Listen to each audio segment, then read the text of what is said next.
오늘 우리가 함께 읽은 본문 말씀은 그 앞구절들인 17절부터 20절까지의 말씀에 실제적인 사례 적용에 해당하는 말씀입니다. 사실 오늘 읽은 말씀뿐 아니라 5장 마지막 절까지의 내용 전부가 다 거기에 걸려 있어요. 그래서 우리 다시 한번 20절 말씀을 한번 같이 읽어봅시다. 시작. 내가 너희에게 이르노니 너희 의가 서기관과 바리새인보다 더 낫지 못하면 결코 천국에 들어가지 못하리라. 그래서 제가 지난주에 여기에 대한 해석을 이제 자세히 좀 했습니다. 그래서 오늘 그 내용을 다시 반복하지는 않겠습니다. 간단하게 요점만 기억하는 차원에서 말씀을 드리자면, 이 말씀이 결국 바리새인과 서기관보다 더 나아야지, 더 낫게 살아야지 그제서야 천국에 갈 수 있다, 그런 뜻이 아니라고 했어요. 여기서 말하는 더 나은 의는 우리가 행해서 성취해내는 의가 아니고, 이것은 예수 그리스도의 의를 말씀하는 것이고, 오직 우리는 예수 그리스도의 의를 전가받음으로써 믿음으로 의롭다함을 얻어요. 그래서 그렇게 예수님의 의가 우리의 의로 인정되어 우리가 거저 의롭다함을 받고 구원받고 천국 가는 거지, 다른 방법은 전혀 없습니다. 왜요? 우리 모두 다 죄인이거든요. 바리새인보다 서기관보다 더 낫게 행한다, 어떤 내가 죄 없이 그렇게 살 수 있다, 그런 의미는 아니에요. 그래서 이것을 분명히 마음에 담아놓고 본문을 봐야지, 안 그러면 오늘 본문서부터 5장 끝까지를 완전 잘못 읽게 돼요. 어떻게 잘못 읽게 되냐면, 만약 이게 이렇게 살지 않으면 그러면 천국 못 가?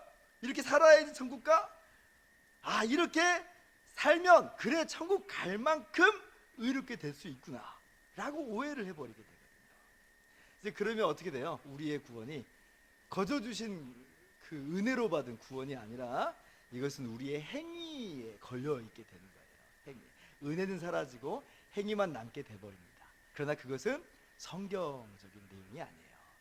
로마서 3장 20절 말씀을 보면, 자, 그러므로 율법의 행위로 그의 앞에 의롭다 하심을 얻을 육체가 없나니 율법으로는 죄를 깨달음이라.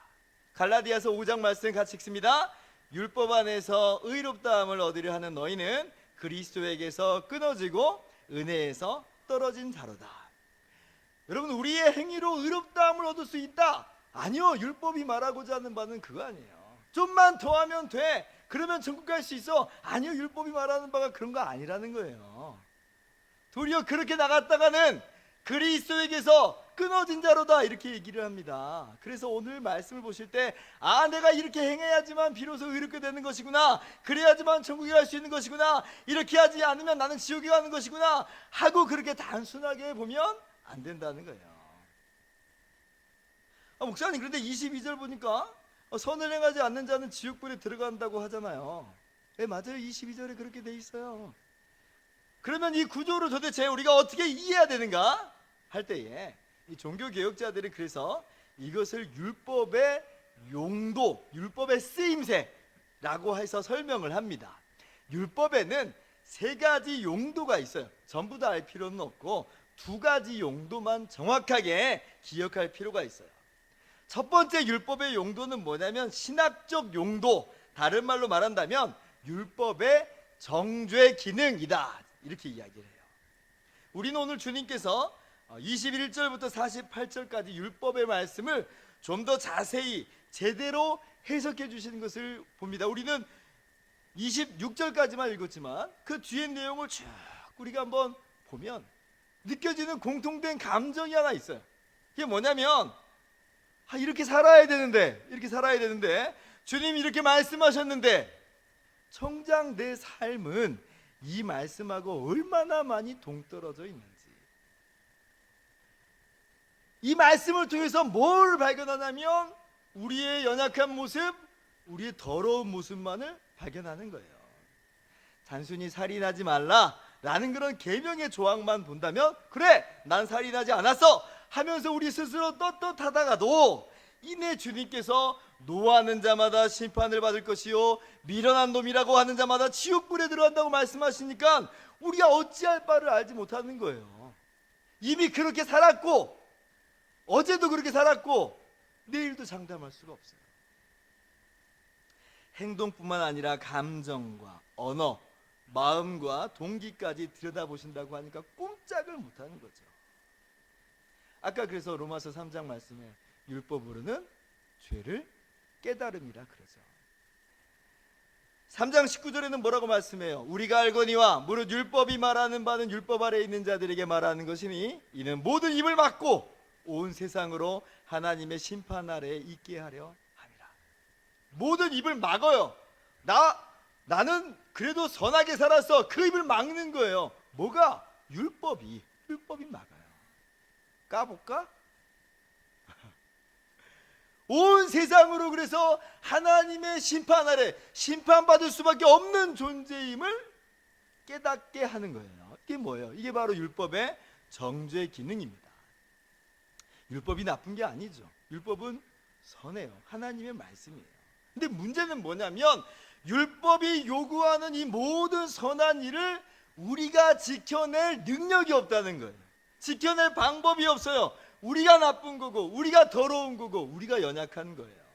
그래서 우리는 율법을 보면서 내가 얼마나 죄인인지를 깨닫게 되고 겸손하게 되고요, 하나님의 심판을 받을 수밖에 없는 가련한 인생임을 발견하게 되는 거죠. 그래서 종교개혁자 칼빈은 이러한 율법의 기능을 거울의 기능이다 그래요. 거울의 기능. 우리 거울을 보면 우리가 깨끗한지 더러운지를 발견하죠. 우리의 모습을 적나라하게 율법이 보여준다는 거예요. 굴뚝에 들어갔다가 나왔는데 나는 내 얼굴을 보지 못하니까 괜찮은 줄 알았어요. 그런데 거울을 딱 보니까 얼굴과 머리에 온갖 검댕이 묻어있는 게 보여요. 율법이 그런다. 율법이 그렇게 우리의 모습을 보여줍니다. 너는 까매, 너는 더러워, 너는 오염됐어. 자, 그러면 율법이란 이 거울을 봤으니 자, 우리가 어떻게 해요? 거울 보면 여러분 더럽구나 하고 끝냅니까? 그렇지 않죠? 씻어야죠. 씻어야 되겠다. 그래서 율법의 이 정죄 기능은 우리를 누구에게로 인도하냐면 예수 그리스도에게로 인도합니다. 왜요? 예수님 외에는 이 죄의 문제를 해결할 방법이 없어요. 이 죄를 씻을 길이 없어요. 예수님께서 율법을 어긴 우리의 모든 죄와 모든 형벌을 대신 짊어지고 십자가에서 대신 죽으신 것 외에는 이 죄의 문제가 해결될 길이 없는 거예요. 그래서 이 거울을 제대로 본 사람은 예수님을 믿게 되어 있습니다. 갈라디아서 2장 16절은 이렇게 말합니다. 사람이 의롭게 되는 것은 율법의 행위로 말미암음이 아니요 오직 예수 그리스도를 믿음으로 말미암는 줄 알므로 우리도 그리스도 예수를 믿나니 이는 우리가 율법의 행위로서가 아니라 그리스도를 믿음으로써 의롭다함을 얻으려 함이라. 율법의 행위로는 의롭다함을 얻을 육체가 없느니라. 오직 예수님을 믿음으로만 그분의 의로 우리가 의롭다함을 얻는 줄을 믿으시기 바랍니다. 그래서요, 신앙인들 중에 간혹 이런 분들이 있어요. 내가 착한 일 했더니, 내가 말씀에 순종했더니, 기도했더니 그것 때문에 내가 하나님께 복받았다 하는 분들이 있어요. 그리고 그렇게 말하다 보니 은연중에 부각되는 게 뭐냐면 자신의 행동, 자신의 행위가 부각이 돼요. 자신이 이렇게 했기 때문에 그것이 근거가 되고 조건이 되고 복받은 것처럼 되어버리는 거예요. 그런데 그것은요, 사실 율법을 잘 모르고 있는 거예요. 율법을 정말 제대로 알면 그런 말을 할 수가 없어요. 어떻게 그런 말을 해요? 내가 뭘 했기 때문이라뇨. 아니, 천만의 말씀이에요. 율법이 당장 우리를 고발할 거예요. 야, 네가 그렇게 잘났다고?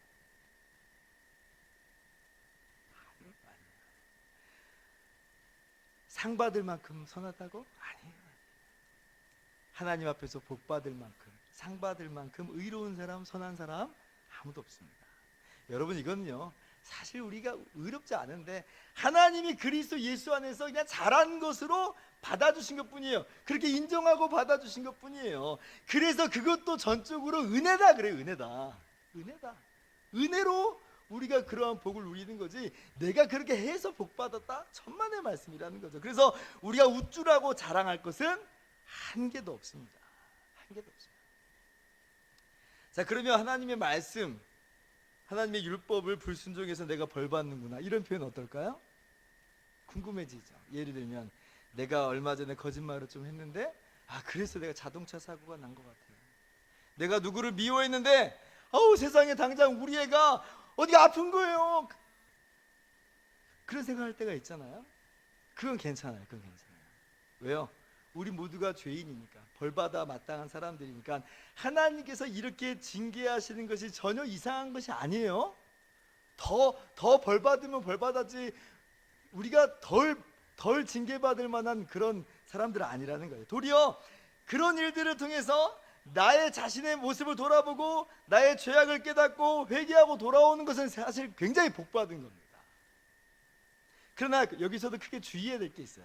뭐냐면, 먼저는 이걸 오해해가지고 그럼 역시 내가 벌 안 받기 위해서, 복 받기 위해서는 내가 뭔가를 해야만 되는 거야 라고 다시 행위 중심으로 가버리면 그건 잘못된 거예요. 이건 지금 벌 받고 복 받고 하는 문제가 전적으로 자신의 행위 여부에 따른 것으로 오해하는 거잖아요. 이게 행위 중심의 신앙이요, 지극히 인과응보적 신앙인데 그것은 성경적이지 않다는 거예요. 우리 죽었다 깨어나도 율법의 고발을 우리는 피할 수가 없습니다. 그래서 우리의 행위 여하에 따라서 내가 복 받을 만한 자격이 있다든지 그런 것은 절대로 될 수 없다. 그저 회개하고 돌이켜서 오직 하나님의 은혜와 긍휼만을 구할 따름이지, 자신의 돌이킨 행위가 뭐라도 되는 것인 것 마냥 하는 건요, 율법을 진짜 모르고 있는 거예요. 여러분, 그런 행위주의적인 신앙의 굴레를 반드시 떨쳐버리셔야 됩니다. 또 한 가지 주의점이 있는데, 고난을 보면서 하나님께서 나의 죄를 들춰내시는구나 하고 이걸 자신에게만 적용해야지, 이걸 다른 사람을 향해서 판단하고 적용해서는 안 된다는 거예요.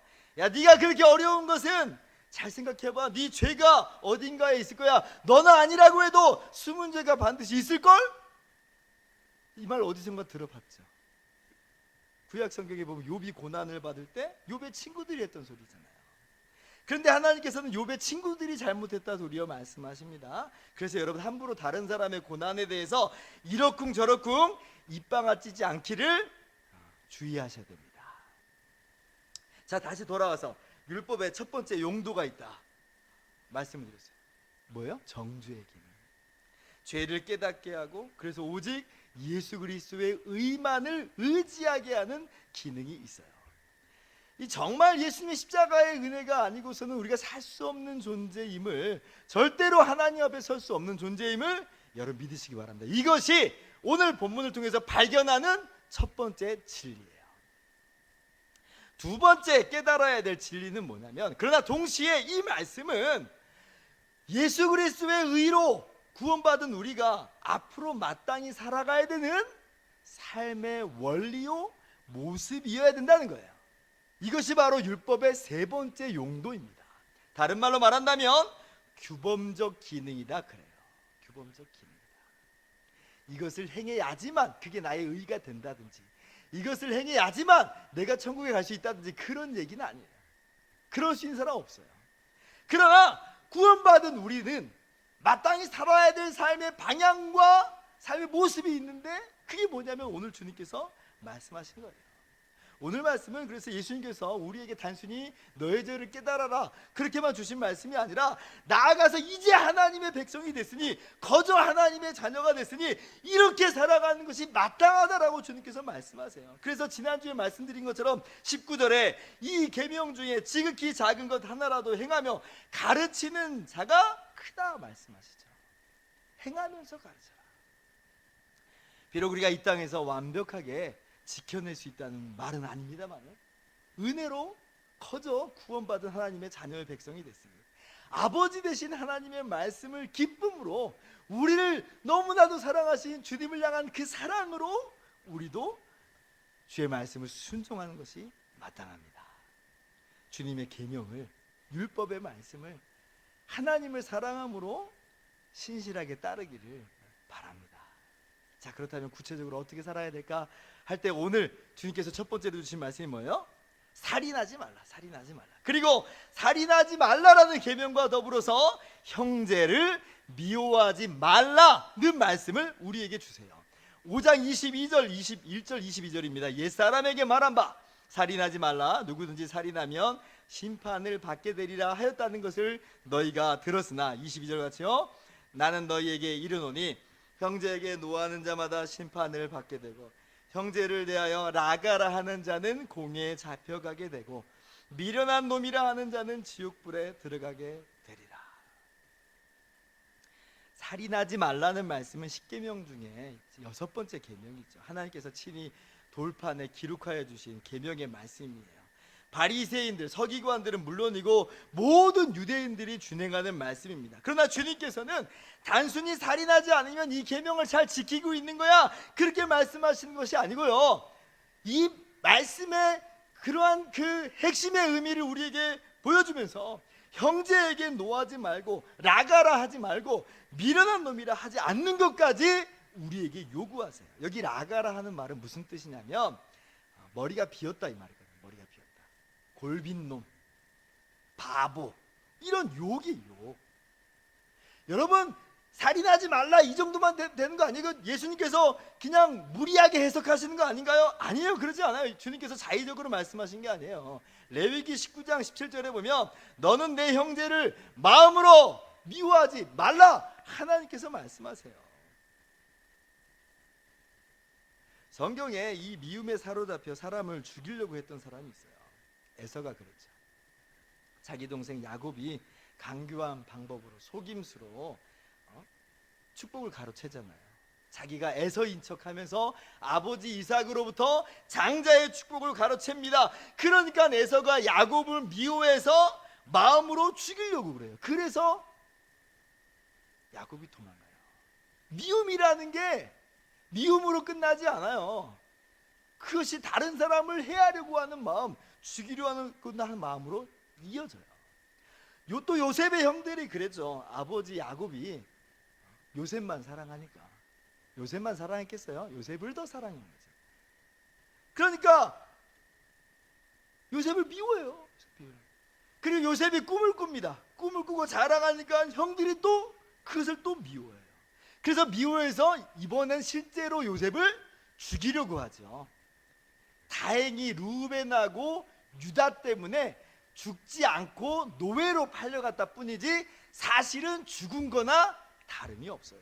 뭐가 그렇게 이루어내는가? 미움이라는 감정이, 미움이라는 우리 마음속의 죄악이 살인으로 연결되는 거예요. 그래서 바리새인들, 서기관들, 유대인들이 나는 사람을 죽이지 않았어 라고 마치 계명을 다 지킨 것처럼 우쭐대려고 할 때 주님께서는 그러한 교만을 박살을 내는 거예요. 너 분노했잖아, 너 욕하잖아, 너 조롱하고 모욕하잖아, 너 미워하잖아. 그래서 우리는 주님의 이 말씀 앞에 낮아지고 겸손할 수밖에 없어요. 사실이 그러니까. 그러나 그런 우리를 위해서 예수님이 대신 죽으신 거예요. 그게 진짜 은혜예요. 그러니까 이제 우리가 어떻게 살아야 돼요? 거저 구원받았으니까 주님의 말씀, 이 미워하지 말라는 이 말씀을 이제 잊지 않고 순종하기를 다짐하는 거예요. 아니, 우리를 구원하신 주의 말씀을 우리가 어떻게 무시할 수가 있겠어요? 주의 말씀을 사랑함으로 우리의 생명과도 같이 여기면서 지켜내는 거죠. 여러분, 어떻게 살아야 됩니까? 형제를 미워하지 말기 바랍니다. 형제를 미워하지 마세요. 사소한 것이라고 그냥 지나치지 말고 우리의 입술, 제스처, 얼굴 표정, 행동, 그 모든 영역에서부터 모든 영역에 이르기까지 형제에 대한 미움을 떨쳐버려야 되는 거예요. 저는 얼굴에다 표시가 나요. 예, 저도 그래요. 그러나 그것을 정당화하지 마세요. 사소한 거라고 그냥 어쩔 수 없어요 라고 그냥 넘어가는 건 아니라는 거예요. 형제를 미워하지 않기를 주님의 이름으로 축원합니다. 여러분, 그러면 도대체 우리 마음 가운데 왜 미움이 일어나는 걸까요? 곰곰이 한번 생각을 해봤어요. 여러 가지 이유가 있는데, 먼저는 내가 그 사람 때문에 손해를 받으면 미움의 감정이 일어나요. 아까 에서 같은 경우 야곱이 에서의 축복을 가로채 버렸잖아요. 그래서 우리도 가정이나 직장이나 학교에서 내가 너 때문에 이 고생하잖아 하면서 미운 감정을 폭발시킬 때가 많아요. 특히 배우자에게. 당신 때문에 이 고생하는 거야. 직접적인 피해는 물론이거니와 그 사람의 실수, 그 사람의 무능까지도 그것이 결국 내 손해로 귀결되는 순간 그 사람을, 가족을, 동료를, 형제를 미워합니다. 너만 아니면 또는 너만 잘했으면 내가 편할 텐데 이게 다 너 때문이야. 그래야 안 그래요? 그렇죠. 미움의 이유 또 있어요. 내가 직접 피해를 받은 건 아닌데 저 사람이 그렇게 하는 거랑 나랑 직접 관련이 없는데 그런데 비교의식, 상대적 박탈감 때문에 괜히 미움이 일어날 때가 있어요. 이걸 이제 시기, 질투라고도 하죠. 아까 요셉의 형들 같은 경우에요. 요셉이 꿈꾼 거랑 하나님께서 요셉에게 그 꿈을 주신 거랑 자기가 꿈을 못 꾼 거하고 무슨 상관이 있어요? 아니 요셉만 없어지면 하나님 나로 하여금 그 꿈을 꾸게 하십니까? 아니 그렇지 않잖아요. 그렇지 않잖아요. 더 극단적인 케이스가 있어요. 가인의 경우가 있어요. 가인의 경우. 창세기 4장을 보면 하나님께서 가인의 제사를 받지 않습니다. 동생 아벨의 제사를 받아요. 그럼 왜 가인의 제사를 받지 않느냐? 가인의 제사를 받지 않으시는 이유는요, 아벨의 제사를 받으시기 위해서 가인의 제사를 버리는 게 아니에요. 한 명의 제사만 받아야 되는데 야 가인 너는 탈락이야, 이게 아니라 그 이유는 가인이 선하지 않았기 때문에 그래요. 죄인의 제사를 하나님 받으시지 않는 거예요. 이게 아벨하고 여러분 무슨 상관이 있어요? 아벨은 아벨이고 가인은 가인인 거예요. 가인이 정말 선한 마음으로 하나님을 사랑하는 마음으로 온전한 마음으로 제사를 드렸다면 하나님 아벨의 제사만 받으셨겠어요? 가인의 제사도 받으셨겠죠. 상관이 없다는 말이에요. 그런데 가인은 이것을 지금 아벨에게 투영을 시키는 거예요.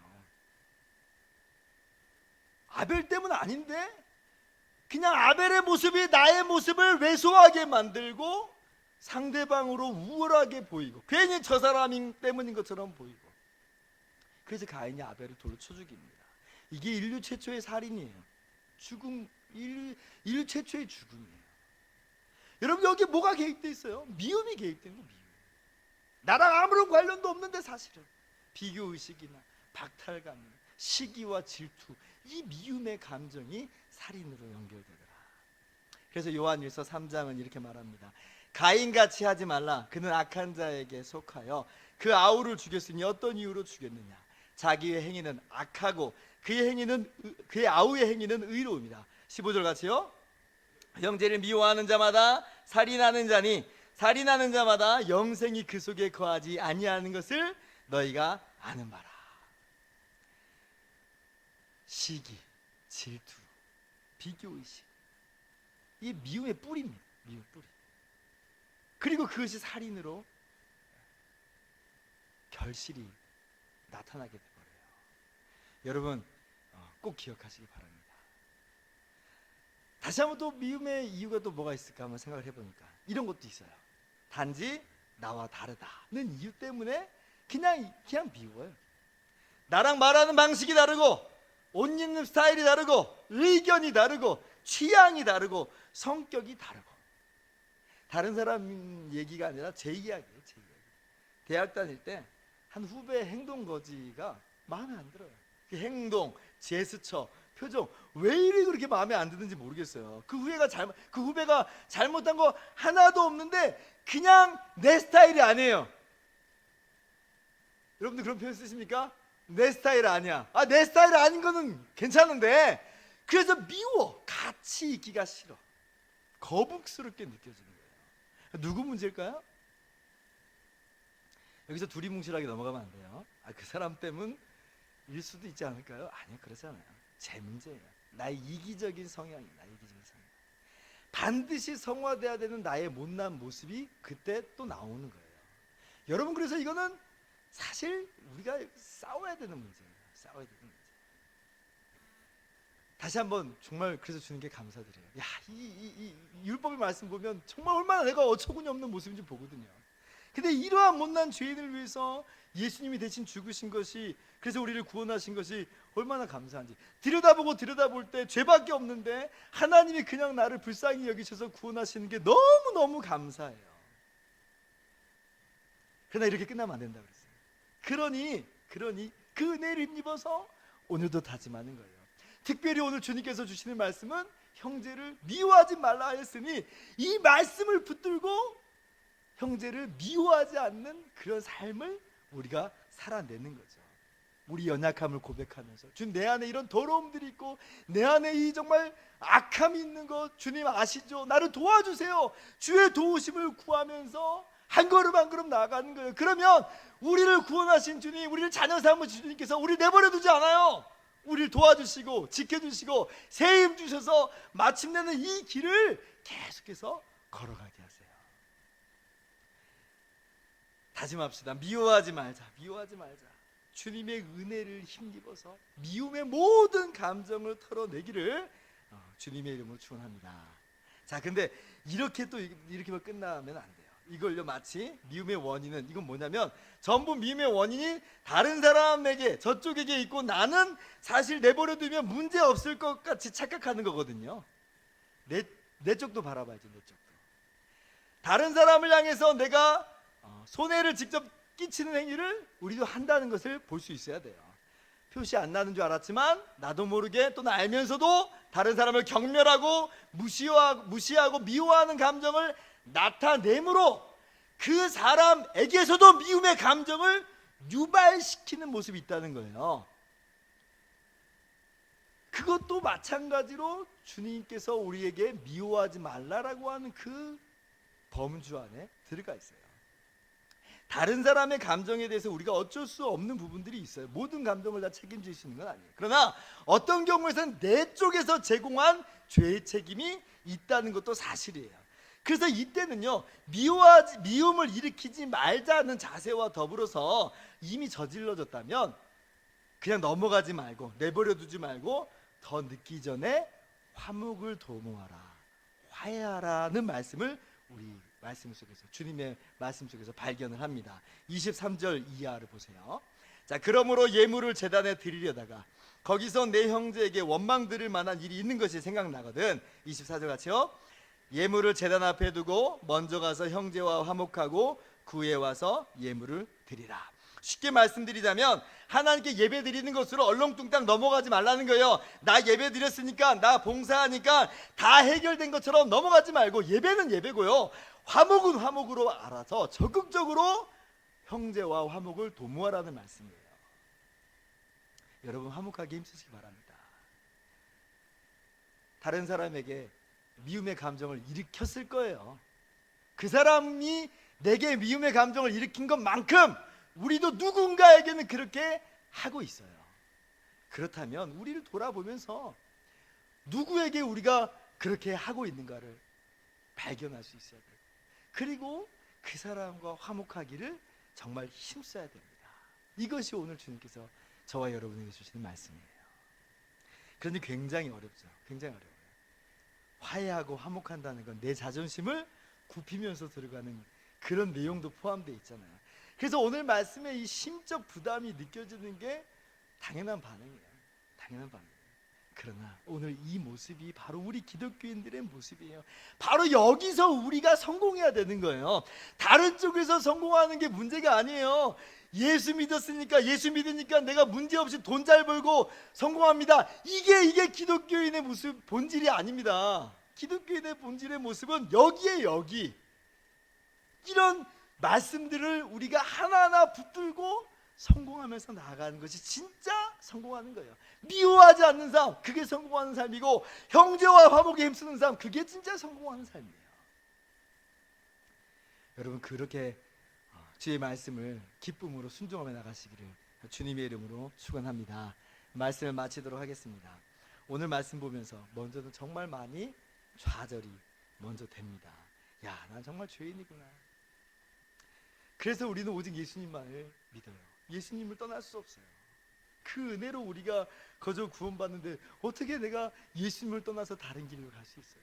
다른 길로 가는 순간 율법이 우리를 고발해 버릴 텐데, 정죄하고 심판할 텐데 어디로 가요? 오직 주님의 의만을 붙들어요. 그리고 그러니 이제 하나님의 은혜로 거저, 예수님의 십자가의 의로 거저 하나님의 자녀가 됐으니 이 기쁨 속에서 우리가 주의 말씀을 순종하면서 살아가는 거예요. 도우시는 주님의 은혜를 힘입어서. 세상에는 미움과 폭력이 난무하지만 우리는 거저 주신 바 하나님의 은혜로 말미암아 하나님의 자녀가 됐으니 그 힘으로 미움을 넉넉하게 이겨내는 것입니다. 그리스도의 사랑이 있으니 기꺼이 져줄 수 있고 당해도 견뎌낼 수가 있는 거죠. 기댈 데가 없으면 져줄 수 없지만 우리 기독교인들은 기댈 데가 있어요. 피난처가 되시는 우리 주님이 계시니 져줄 수 있고 감당할 수가 있는 거죠. 그래서 누가 그러더라고요. 주 안에서 한 글자만 바꿔라. 어떻게 그럴 수가 있나? 해서 그럴 수도 있지. 따라서 봅시다. 그럴 수도 있지. 네, 그럴 수도 있어요. 그렇게 주 안에서 날마다 승리하시기를 주님의 이름으로 축원합니다. 기도하겠습니다.